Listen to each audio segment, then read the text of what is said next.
সারা বছর সিলেটের হজরত শাহজালাল রহমতুল্লাহর মাজারে ভক্ত ও দর্শনার্থীদের ভিড় লেগে থাকে। রোজার মাসেও এর ব্যতিক্রম হয় না। দেশের নানা প্রান্ত থেকে মানুষজন আসেন এই মাজারে। তাই রোজার মাসে মাজারের ভক্ত আশেকানদের জন্য রাখা হয় ইফতারি ও সেহরির ব্যবস্থা। আসরের নামাজের পরই মাজারের আঙিনায় জড়ো হতে থাকেন বিভিন্ন শ্রেণী পেশার মানুষ। ইফতারের আগ মুহূর্তে মাজারে ঘুরতে আসা দর্শনার্থী, ভক্ত, পাগল, ফকির, ভবঘুরে, শিক্ষার্থী, শ্রমিক, ব্যবসায়ী সহ অনেক অবস্থাসম্পন্ন মানুষ এক কাতারে বসে পড়েন আঙিনায়। সাইরেনের শব্দের সঙ্গে সঙ্গে সবাই ইফতারি শুরু করেন। সিলেটের হজরত শাহজালাল রহমতুল্লাহর মাজারে মুসাফিরদের সাহরি ও ইফতারের করানোর ঐতিহ্য প্রায় 700 বছর আগের। তাই অতীতের মতো এবারও প্রথম রোজা থেকে মাজারের মুসাফিরদের জন্য সাহরি ও ইফতারের আয়োজন করা হয়েছে। সেহরিতে খাওয়ানো হয় ভাত, তরকারি অথবা খিচুড়ি।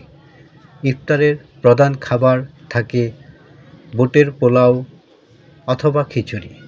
এর পাশাপাশি দেওয়া হয় খেজুর, জিলাপি, পেঁয়াজু সহ বিভিন্ন ভক্ত আশেকানদের থেকে পাওয়া খাবার। হজরত শাহজালাল রহমতুল্লাহর মাজারে এই আয়োজনে সবচেয়ে বেশি খুশি হন স্থানীয় নিম্ন আয়ের শ্রমজীবী মানুষ। কারণ অল্প আয় করা রিক্সা চালক, সবজি বিক্রেতা, ফেরিওয়ালারা চাইলেও ইফতারে ভালো খাবার পেতে পারেন না। কিন্তু মাজারে তারা বিনামূল্যে ভালো মানের ইফতারি খেতে পারেন। তবে স্থানীয়রা ছাড়াও ঐতিহ্যবাহী এই ইফতারের স্বাদ নিতে দেশের বিভিন্ন প্রান্ত থেকে আসা মানুষজন ছুটে আসেন সিলেটের হজরত শাহজালাল রহমতুল্লাহর মাজারে। দর্শক, হজরত শাহজালাল রহমতুল্লাহর মাজার সূত্রে জানা যায়, বিভিন্ন শ্রেণী পেশার মানুষ মাজারে সেহরি ও ইফতার করে থাকেন। তবে ইফতারের সময় বেশি মানুষ থাকেন, সেহরির সময় মানুষ তুলনামূলকভাবে কম থাকেন।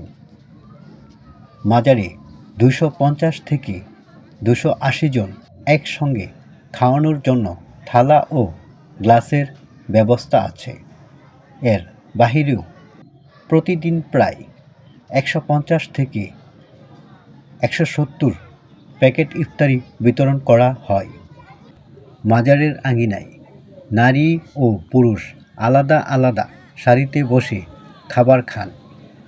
রান্না ও খাবার পরিবেশনের জন্য প্রায় 30 থেকে 40 জন স্বেচ্ছাসেবক রয়েছে। হ্যাঁ দর্শক, আপনারা দেখতেই পাচ্ছেন এই মুহূর্তে আছি হজরত শাহজালাল রহমতুল্লাহর মাজারে। আমাদের আজকের ব্লগটি যদি আপনাদের কাছে ভালো লেগে থাকে তবে আমাদের চ্যানেলটি সাবস্ক্রাইব করবেন, ভিডিওতে লাইক ও শেয়ার দেবেন।